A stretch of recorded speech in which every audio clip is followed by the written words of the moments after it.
नमस्ते दोस्तों, हम लोग आईएजेएस में और यहाँ पर हमारे साथ cyber security expert advocate Pankaj Bapna ji हैं।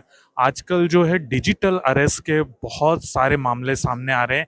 ये डिजिटल अरेस्ट क्या है? दो दो दिन तक लोगों को कैमरे के सामने बिठा कर रखा जाता है, लाखों रुपए की लूट हो जाती है और उससे बचने के क्या उपाय हैं, इसके बारे में पंकज जी से बात करेंगे।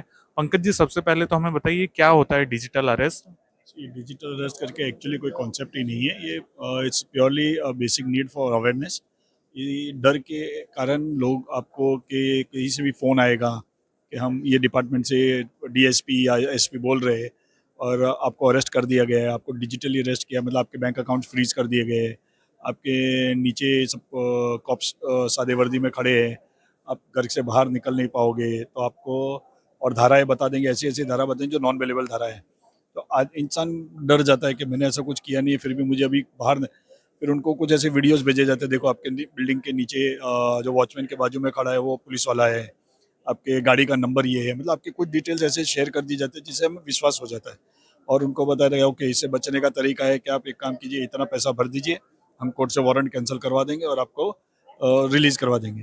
And people without enquiring anything बस वो फ्रॉड केस में आ जाते हैं और पैसे भरते हैं, करोड़ों रुपए तक भर चुके हैं लोग। सो आई सजेस्ट के दिस ऑल फेक, कोई अरेस्ट नहीं होता है। पहली बात है फिजिकल अरेस्ट करने के लिए भी इतने लंबे प्रोसीजर्स है, तो डिजिटली अरेस्ट का ऐसा कोई कॉन्सेप्ट ही नहीं है। And not only in India, all across the world there is no concept known as digital arrest.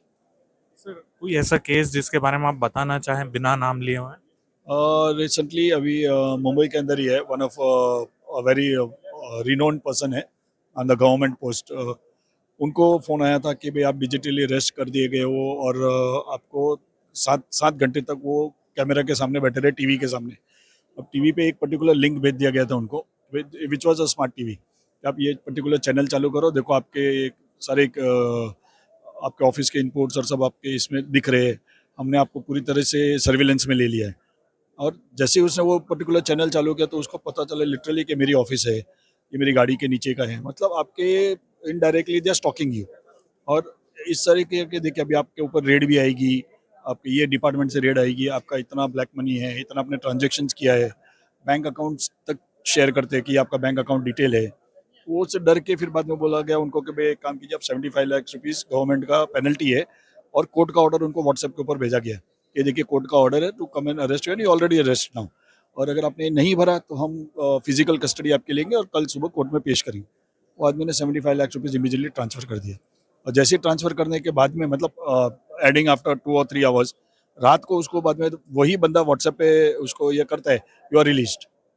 और नेक्स्ट डे उसको पता चलता है कि ऐसा कुछ कॉन्सेप्ट ही नहीं था। फिर वो लोकल पुलिस में जाता है, कंप्लेन करते हैं, और फिर बाद में because he was a renowned person तो एफआईआर नहीं की उसने और छुपा दिया मैटर को। सर, मेरा ये है कि कोई भी आपको व्हाट्सएप कॉल करके अरेस्ट की सूचना नहीं देता है नॉर्मली, चूंकि तो आप तो एडवोकेट हैं। आपके घर पे नोटिस आएगा, पोस्ट से बाय पोस्ट नोटिस आएगा, या आपको उसकी सूचना फोन या व्हाट्सएप कॉल के माध्यम से नहीं दी जाएगी। और अगर आपने कुछ किया नहीं है और अगर आप आराम से घर में बैठे हो और आपने वो जो नंबर है, एक कुछ पर्टिकुलर नंबरों से ही कॉल आते हैं। यस, वो सब वीपीएन नंबर्स होते हैं, और जैसे ही वो कॉल आने के बाद वो नंबर स्क्रैप कर दिया जाता है, तो आप कितने भी उसके आईपीआर निकालो या कुछ भी निकालो, आईपीडीआर, वो आपको मिलेगा ही नहीं क्योंकि वो तोड़ दिया गया है। अब नोटिस भी आते हैं, अभी बहुत से ईमेल्स के थ्रू नोटिस आते हैं जिसके ऊपर सारे डिपार्टमेंट के रबर स्टैंप्स लगे हुए रहते हैं। आदमी, मतलब यहाँ तक भी एक someone from the law enforcement, वो खुद डर गया था कि यार मुझे सीबीआई से आया, ईडी से आया। बोला भाई साहब, एक डिपार्टमेंट दूसरे डिपार्टमेंट से बातें नहीं करते और आपको सारे लोगों ने स्टैम्प मार के नोटिस भेज भी दिए कि, और ईमेल से आ गया और कंटिन्यूसली आ रहा है। जैसे मुझे भी है, मुझे एवरेज दिन के 3 4 नोटिस आते हैं। मुझे पता है जीरा spam email not to respond, immediately इसको डिलीट करो, या फिर जाके रिपोर्ट सीधा इमीडिएटली साइबर पुलिस में या लोकल पुलिस स्टेशन जाके रिपोर्ट करो उसको। ये फेक है, डोंट बिलीव, ऐसा कोई अरेस्ट प्रोसीजर नहीं। Arrest procedure takes your own time. आपको लोकल पुलिस स्टेशन से आते हैं लोग अरेस्ट करने के लिए, अगर आना, अरेस्ट भी नहीं, इट्स नॉर्मल नोटिस देने के लिए भी, कोई चिपका के नहीं जाते आपके यहाँ पे। नॉर्मली जो कॉल आते हैं उसमें बोलते हैं कि आपका एक पार्सल यहाँ पर है, या आपके बच्चे को अरेस्ट कर लिया गया है और आपका बच्चा हमारे पास बैठा हुआ है जो कि बाहर पढ़ रहा है और उसने कोई ड्रग में डीलिंग नाम लोगों ने पकड़ा है। तो इस तरह के अलग अलग पचासों तरह के उन्होंने मॉड्यूल बना लिए हैं। तो आम लोग हैं, उनको क्या चीजों का ध्यान रखना चाहिए सर? सबसे पहले तो don't share your total details on any social media. क्योंकि जैसे अभी आपने बताया वो डिजिटल अरेस्ट फ्रॉड नहीं है, वो दैट्स अ पार्सल स्कैम और फेडेक्स स्कैम और वो सब बोले जाते हैं कि आपका पार्सल आ गया, उसके अंदर ड्रग्स निकले हैं या फॉरेन करेंसी निकले है, अब आपके ऊपर एफआईआर हो चुकी है कस्टम्स में, ये पर्टिकुलर डिपार्टमेंट में है। और प्लस रिलेटिव्स आपके बच्चे का या आपका भाई का नियरेस्ट का डिटेल्स शेयर करते हैं कि वो इस कॉलेज में है, उसको अरेस्ट कर दिया गया है, उसको रेप केस में ये किया गया है। वो उनको पता कैसे चलता है? बिकॉज आपके क्रेडेंशियल्स जो आप सोशल मीडिया पे शेयर करते हो, उन्हीं से उनको वो सब जानकारी मिलती है। और वो बाद में, क्योंकि हम विदाउट इंक्वायरी करके हम बिलीव करना चाहते हैं, और फिर बाद में 20,000 से लेकर वो स्टार्ट करते हैं, बार्गेनिंग सेक्टर बन गए हैं। और फिर बाद में डर के सामने तो सर किसी का कुछ भी नहीं है।